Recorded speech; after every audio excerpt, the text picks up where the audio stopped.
turn variations. I want to show you a couple of ideas.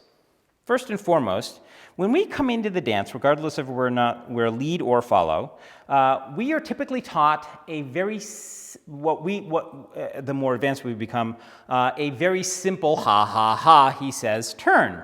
And it's this idea. Now mind you, you're seeing this from open embrace, but it's also done from close embrace. We don't necessarily care about the embrace structure at this point. We will talk about it later on because it does have a bearing on what we're doing. But this is the typical common turn that is usually taught to most people. And it's this: back, side, forward. Yes? Makes sense?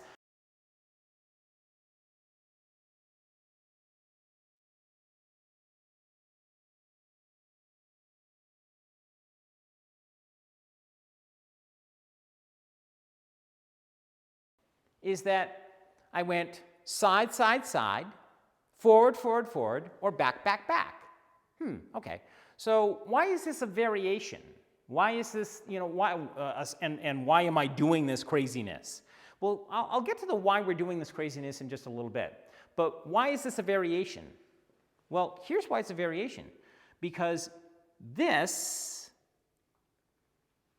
almost never happens. This almost never happens. This almost never happens. Yes? Makes sense? This is why it's a variation. Now I want to show you an idea. I want you to imagine for a moment that we have a number of steps. I want you to think about that as a column of ideas, yes? And next to that we have another column which says type, yes? So the first column is the number of steps, so we're going to use a pound sign or a number sign there. And the next column is type. So there are three rows that happen in this matrix. The first row is number of steps would be 1. The second row is 2, and the third row is, say it with me, 3.